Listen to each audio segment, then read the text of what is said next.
you to talk about this? Yeah. Okay, so the very first thing we did with Isabel is we did this test which looked at deficiencies and excesses in here. So we can see that the phosphorus is really, really low, which could result in calcium assimilation issues and bone issues later on. We see almost the chromium almost nothing. So I asked you, do you have a sweet tooth? And you very guiltily giggled and said, yes, I have a sweet tooth. Now, if I was allowed to, I'd smack your hand, but I'm not allowed to smack your hand. Yes.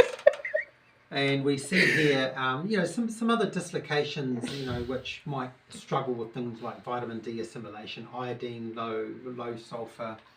The vitamins aren't too bad, actually, you know, compared to many other people. We see some heavy metals here, some antimony, and I asked you if you drank from plastic bottles, and you do, so that won't be helping that type of reading. Certain ratios are quite critical, like even though your potassium and sodium aren't too bad, it's the ratio which is a problem, therefore you can have energy issues, etc, etc. And what I've done is I wrote down some notes at the bottom with links to the places that you can go to try to gently, sort of with purpose and deliberateness, but gentleness and with peace, try to start nudging these back in the right direction. We did a live blood analysis, and there's no damage in your blood, which is a great thing, but your blood is quite sticky, so that means it's coined. So if you just look here, so imagine if all these were red blood cells. What we want, have you ever played with a magnet and you put one coin close to the other and the other one bounces away? Yes. Well, that's what we want our red blood cells to do. Instead, what's actually happening is all your red blood cells are actually coining together, which means that potentially you might be in oxygen deprivation. Oh my god. Which means your body might not be oxygenating to its maximum potential. Wow.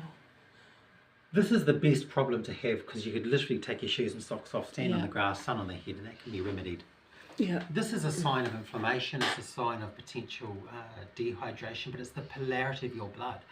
So at the moment, this would indicate that your blood might be closer to a positive charge. If I just sort of talk semi-unscientifically, but more for basic terms, your blood is positively charged, which means your coins are sticking, or your blood's sticking together, which means it's not going to detox properly, it's not going to carry nutrients, and it's not going to carry oxygen very well. And so this will artificially, your body's thinking, oh my gosh, I'm suffocating. Therefore, I'm going to release stress hormones, I'm going to enter into sympathetic state to keep you awake. Now, where the problem might be happening is that when you go to sleep at night, your respiratory rate lowers. And when your respiratory rate lowers, and your blood's coined together, now your body's thinking, oh my goodness, I really am suffocating here, so I'm going to release cortisol, stress hormones, to keep you awake all night. Now, do you wake up quite tired in the morning? Sometimes I actually do wake up quite tired, and sometimes I do have odd sleeping patterns. Sometimes I can sleep right through, but it's just winding down to fall asleep. So this could be potentially a contributing factor to the fact that you wake up tired, because you've been, in a sense, running away from a lion all night without, and you consciously might not be aware of that. And so what we want to do is we want to clean our blood up. So how do we do that? We'll make sure we're well hydrated, make sure we earth a lot, be really careful with things like leaving Wi-Fi on all night, that type of stuff. You know, even lots of phone use, for example. You know, basically living in a city, the energies and the dirty energies is almost trying to turn your blood, which should be negatively charged, into a positive charged blood. And so it's a good wake-up call. You see fibrinogens in here, which just denotes a bit of digestive stress or stress in the endothelium. Because I've had bouts of dysentery in the past. So we looked at this bioenergetic scan, and we saw, and I think you had a big giggle when I said, gosh, your adrenals must be worn out. Which really makes sense, you know, given our conversations. Large intestine isn't very happy, but goodness me, you're eating potato chips. So, you know, the worst thing about potato chips is actually the seed oils. That's the most damaging thing you can eat in your body. But potatoes is starch is possibly worse than sugar. The original potato, I was told the other day, could kill.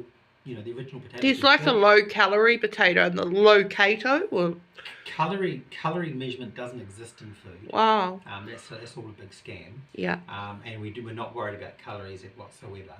But we'll talk about diet later.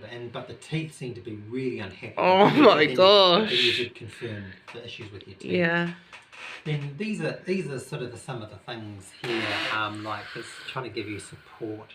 Yeah. See, estrogen support, that doesn't surprise me there. This is an emotional blueprint in the subconscious, lack of courage. And another emotional one here, feels the need to be everything to Oh my gosh. Does that resonate with you? Yep. Yep. So again, this is not a diagnosis. This is your body saying, I'd like a little bit of anorexia. Well, actually, that there is an emotional blueprint. Holy. Where does it say anorexia here? Oh so my lack of gosh. spiritual understanding or knowing of self. Yeah. Yeah, yeah. And so I can see here, like for example, you might be using, commercial fabric cleaners. Or you might I use and I've got to get out of that habit too. That's not very good. MSG is again another toxic poison, which is in a lot of things, and it's really not helping. Yeah. There's a gallbladder meridian issue. Now, you eat lots of spinach. There's indications from other things I've looked at that I've got big question marks on the maximum performance of your gallbladder. In fact, if I just skip ahead to see if there's a thoracic 4. Now, if thoracic 4 is dislocated, I'm going to sound really intelligent. Yeah. And no, the thoracic 3 is very unhappy, which is right by the thoracic 4. But sometimes when I see gallbladder issues, I see a thoracic 4 blocked. Yeah. So I'll just go back to this reading here.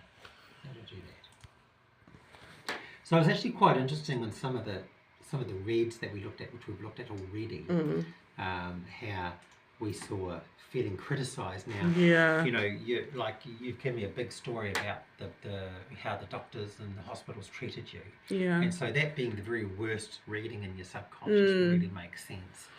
Even fear getting jobs and that. Yep, absolutely. And, negative feelings towards the creative aspect. Well, probably, with health conditions, it's limited your abilities. So that makes sense. I think the next one was this one here. Yeah, feeling criticised. And I felt humiliated, gaslit. Yeah. Here we are. Feelings of rage. Yep. Yeah. And I've already kind of looked at here. So some chemical toxicities. It's giving support for bones. That doesn't surprise me, given that your phosphorus here is related to bone strength. And so that's some of the tests that we've autism. No. Normally I don't let my clients see this